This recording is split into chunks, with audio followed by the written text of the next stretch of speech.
modified the title of my talk so that it will fit within 15 minutes. And I wanted to start with a quote from the book Designing Social Inquiry. Researchers mistakenly believe that other social scientists find close immediate fit between data and research. This perception is due to the fact that investigators often take down the scaffolding after putting up their intellectual buildings, leaving little trace of the agony and uncertainty of construction. Thus, the process of inquiry seems more mechanical and cut and dried than it actually is. All of that to say, you're going to see some scaffolding today because I'm in the middle of my research. So I'm going to give you an overview of my motivation for pursuing the research questions that I've chosen, a little bit about the theories underpinning my research. I'm going to talk to you briefly about my methods that I've used for a project in New Zealand, some preliminary results, and also I'll briefly touch upon some plans for future research. So my motivation, as Kai mentioned, I'm really interested in contributing to partial solutions to climate change. I've been doing over 10 years of research related to how people use ocean and marine ecosystems, so I wanted to build on my marine knowledge base. And I also wanted to synthesize academic theories from cognitive psychology and risk perception and ecosystem services as they apply to renewable energy, and I've chosen to focus on wind farms for this particular project. My motivating question stems from both my desire to be a scientist but also an activist engaged in this climate justice issue. My question is, can we leverage insights from cognitive psychology to accelerate both the acceptance and development of renewable energy projects? So I'm going to start with Daniel Kahneman. I spent a lot of time reading his work for my comprehensive exam process. He is a cognitive psychologist who developed this model of cognition. And this model of cognition underpins how people make decisions. He breaks it down into these two systems.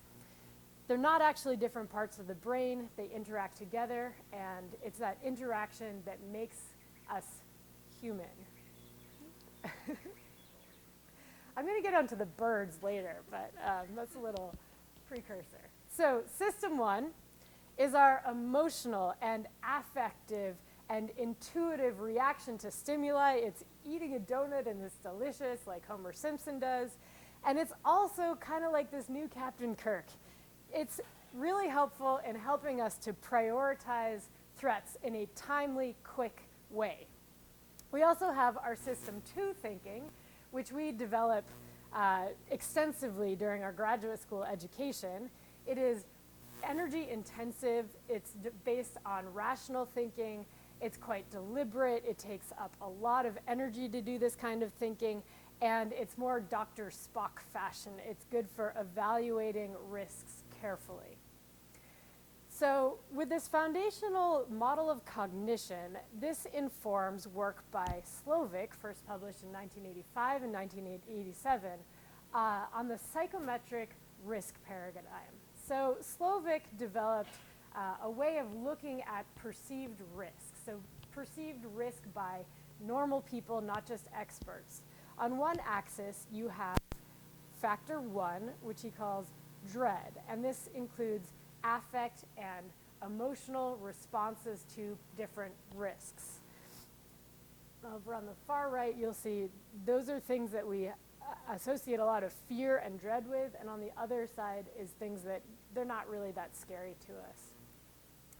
And then on the y-axis, you've got the extent to which people perceive that a risk is known to science. So you go from unknown to known.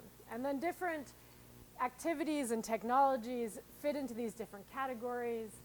We're not very afraid of bicycles, and we know the consequences of using them, so that goes in that category there. X-rays, we're not exactly sure about the science underpinning it, but we don't dread them. And then car accidents and driving in cars in general, it's one of the most frequent ways that people die, but we take that risk all the time. It's a known risk, and we don't dread getting into cars. And then in this quadrant, and I think this quadrant is one of the most interesting, if we all behaved like Dr. Spock, we probably would adopt these things more into our lives. But because we are more human and we have both system 1 and system 2 and affective responses to risks, things like GMO and nuclear energy, they scare us. And despite the statistics that show like low mortality associated with these technologies, they still, people still associate very high levels of risk with these kind of technologies. So this psychometric risk paradigm boils down to basically this point, that perceived risk is both predictable and it is quantifiable. So I'm going to use this psychometric risk paradigm in my data analysis later. And I'm going to try to attempt to tie this to this concept of ecosystem services. So ecosystem services are the ways in which nature contributes to human well-being. The major questions in ecosystem service research is how do human actions impact ecosystems and consequently the services that we derive from ecosystems? What are appropriate ways of valuing these services to maintain their provision into the long-term future? And what incentives can we enlist to support the provision of such ecosystem services? So my lab group was invited to participate in a marine ecosystem service assessment in New Zealand. And there's a lot of important ecosystem services in this region. We were based in Nelson and we were studying Golden Bay. And there's commercial fishing, there's recreation. It's aesthetically quite a beautiful place. And my research question going in is, well, let's just pretend that there's going to be a hypothetical offshore wind farm because this area has excellent wind resources and it's got the right water depths. And I also was going under the assumption that people are really good at articulating what they value if there's a threat that what they value, they are good at articulating what they value if there's a threat that something might happen to what they value. So my question is, does the psychometric risk paradigm help explain the relative weight of ecosystem service concerns associated with an offshore wind farm? So I'll get more into the details of how I break down this research question. I wanted to show you this map. My study site, I'm not very good at controlling the mouse when I can't see it, but in any case, let's see. The study site was right up here. So the dark red is the highest category of wind density. So physically, this site is excellent for a potential wind farm. It's also a protected area. That peninsula has a lot of nesting birds on it. It's known for its scenic beauty, and it's also where gannets nest, and unfortunately where whales tend to beach themselves with somewhat regularity. So I decided for my research to put this hypothetical offshore wind farm in this spot, and I did semi-structured interviews with people. I interviewed 23 people who had a variety of professions related to marine ecosystems or natural resource management, or people who worked in the energy sector, basically people who would have some level of being informed about decision making in the ocean. And I asked them what risks are most salient, is it environmental impacts or social impacts or others, and also what potential benefits from this offshore wind farm are most salient to them. So I developed a visualization, which I hope will work. New Zealand has exceptional. Sorry, I meant to, that needs to be muted and, okay, let's see if this works. It worked when I practiced.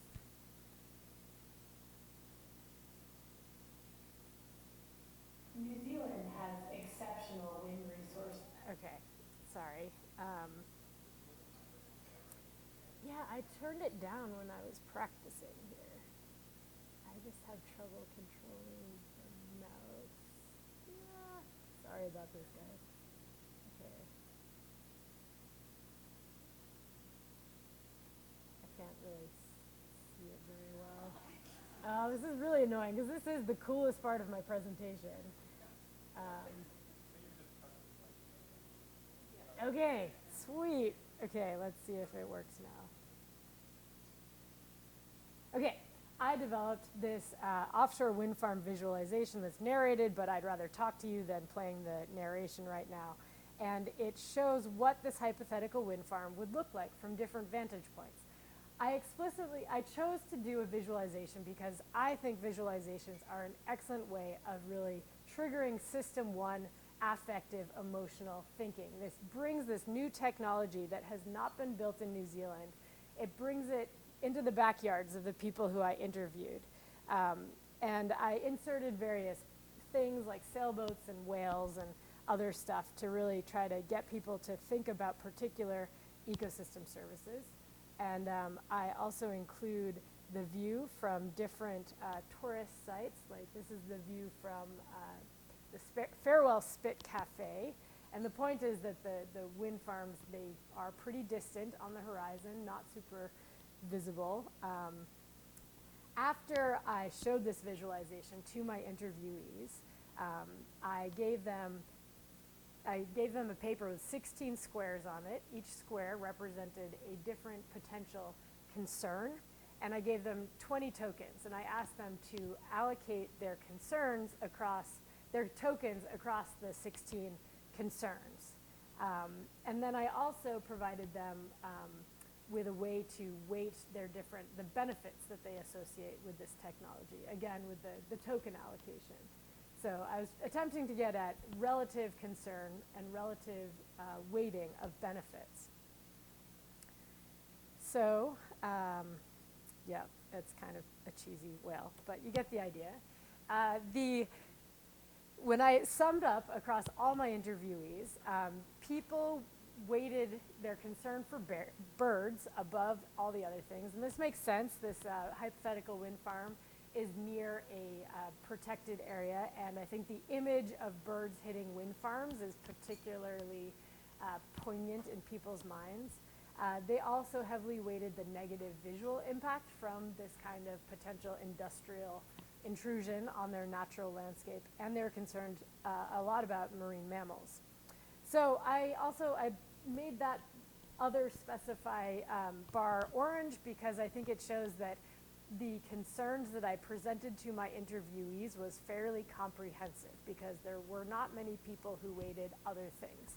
Of the 15 tokens assigned to other, 8 was assigned to that other category by one of my Maori interviewees who told me that the weighting question didn't really fit in with his worldview, and that there were certain major concerns that he had about this concept called Mauri, M-A-U-R-I, which in his culture is the energy that connects and animates things in the physical world. And from his perspective, this wind farm would also be problematic for the maintenance of Wairu, which is a dimension of spirituality associated with relationships and the environment, also with heritage and between people. All that is to say, I realized I was trying to fix people into certain categories and get them to weight it, but I did provide an opportunity to express other values in this weighting exercise. The green shows the ecosystem services in this list of concerns. So I took these ecosystem services and I related them to subcomponents of the psychometric risk paradigm. So here are the factor 1 dread risks and factor 2 unknown risks, so perception of how much that risk or concern is known to science. And I took a sum of the factors, factor 1 plus factor 2, and then I also used the token allocation exercise that I collected from my interviewees, and I related them all to different ecosystem services. So this scoring that I'm about to show you, it is based on my reading of the scientific literature and discussions with Kai. There is subjectivity in assigning +1 or -1. A +1 would mean that factor would increase risk perception according to the psychometric paradigm. -1 means that it would be associated with lower levels of risk. So this is the initial scoring that my read of the scientific literature, talking with Kai, and what we came up with. And then I related it to that token allocation weighting and produced this chart. So there's not very many data points. There is a correlation that I found here between the risk factor scores and the mean token allocation supporting, from my perspective, the application of the psychometric risk paradigm to my study. But my next steps will be to code each interviewee's individual perception of their scientific assessment of the impacts from this wind farm, as well as any thinking that they might have on the economic cost, trying to get into their system, to analytical Spock-like thinking, as well as how they emotionally reacted to this hypothetical wind farm, and also the extent to which they estimated the magnitude of the impact. So I'm going to go back to my interview transcripts and code each interviewee according to these 4 topics. So my take-home message is basically that risk perception, I think doing research on risk perception, visualizations can help with this kind of research. And visualizations are excellent for, I think, stimulating both System 1 and System 2 thinking. Scenarios of change, when you present a hypothetical or real development, it's a good way of prompting people to articulate what's important to them. If they think there's a threat to what's important to them, chances are they'll talk about it. I also think that this kind of research can help garner public support for transitioning away from fossil fuels. It can inform the design of stakeholder engagement processes and also inform how to mitigate, reduce, and otherwise manage the risks that really resonate with different people.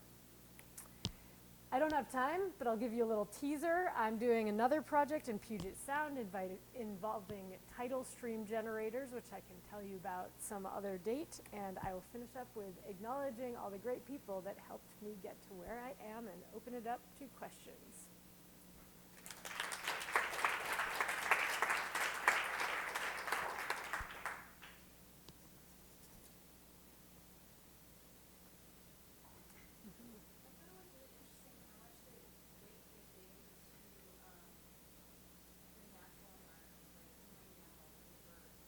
I should probably give you more context that this area is the only regional district. Sorry, you guys, you Kiwis should correct me if I've got my language wrong. They voted for the Green Party and nobody else in all of New Zealand did.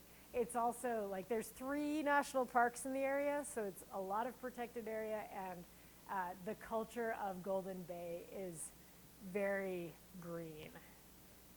It's also like a world-renowned seabird nesting site, and there's a lot of seabirds that migrate through that area, so environmental values are quite prominent when you talk to people. Jaying, or, yeah.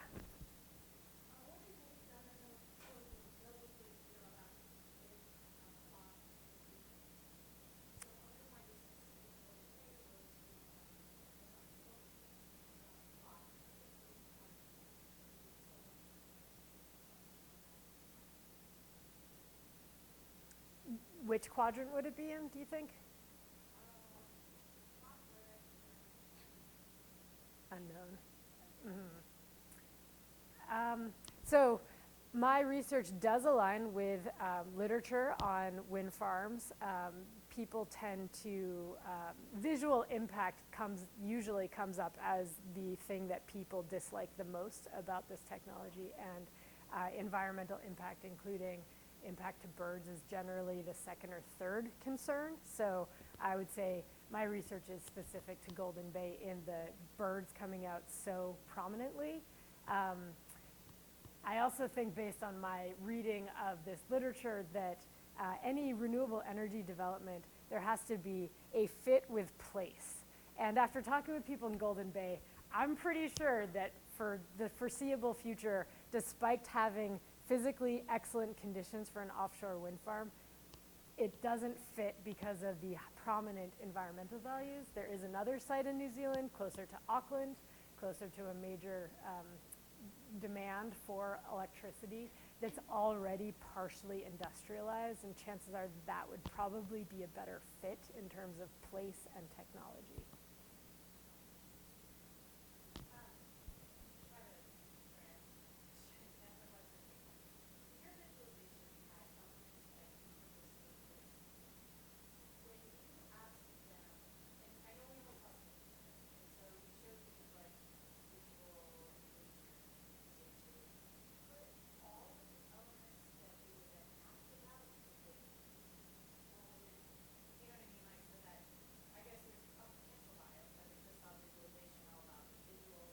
Mm-hmm.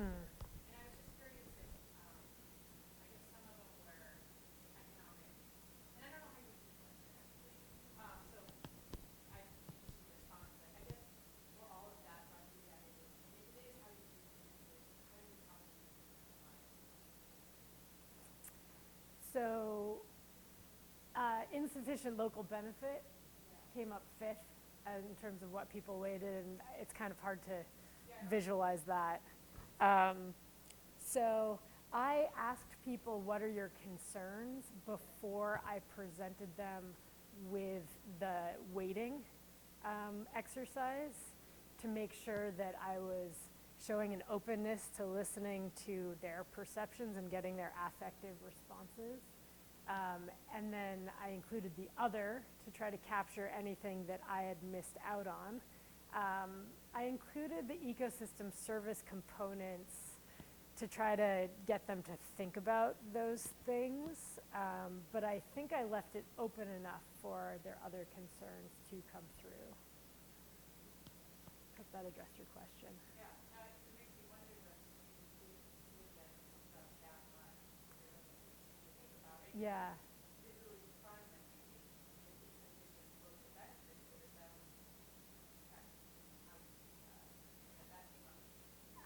Again, my take on the Golden Bay culture is that they want things to stay rural, and they don't want industrial development to come in, and there's a lot of people pitching various development projects, and a lot of the locals just are like, no, we don't want that, we're not going to benefit from it.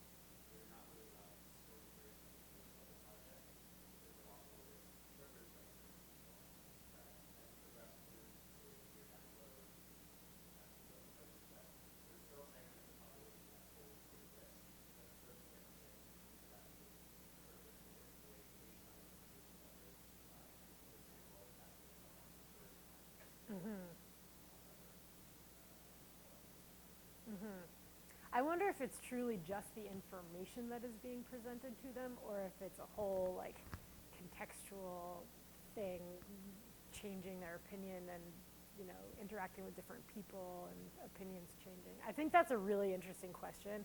I categorize my research as upstream research, like nobody's really considering a wind farm right now in this area. It's just kind of more of a thought experiment than anything else, but I am really interested in that idea of looking at how risk perception changes over time.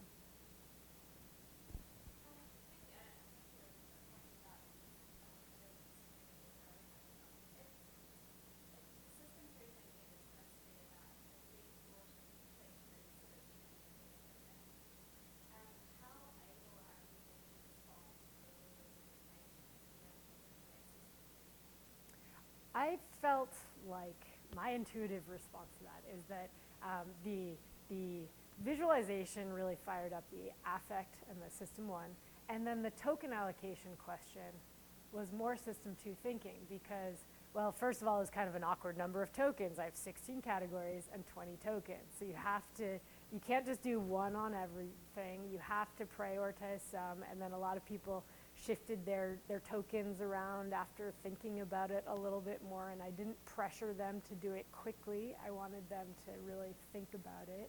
And the token allocation distribution thing came at the end of the interview after we'd already gone over a lot of concerns and potential benefits and other questions related to energy security. So I'm hoping that that token allocation got into the more system two thinking.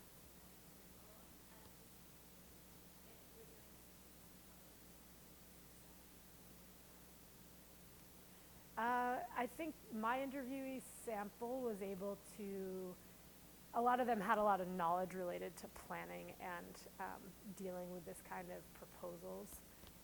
So they were, potentially more informed than the general public. I guess the general public would even more rely on affective system one stuff since they don't have the depth of knowledge about these kind of planning processes. It would be interesting though to compare the general public's response versus more informed interviewees. Time for 2 more questions. Good, we've only got 2 more.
So I'm wondering if there's some kind of like empathetic response in people, like they are empathizing with the seabirds and the whales in relation to this technology when they weight that category higher.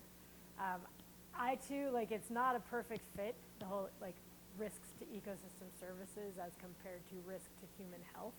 I think this is where that whole scaffolding of my PhD project is coming into play, and I haven't figured out how to smooth everything out and make it all fit together gracefully, but I'm hoping that what I'm doing can be interesting and useful. But we should continue this conversation later. One more question. Okay.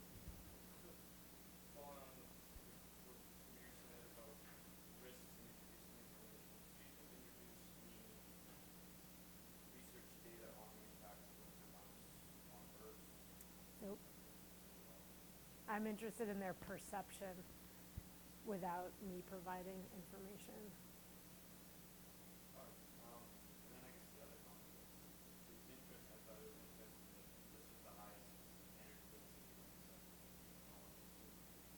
One of them.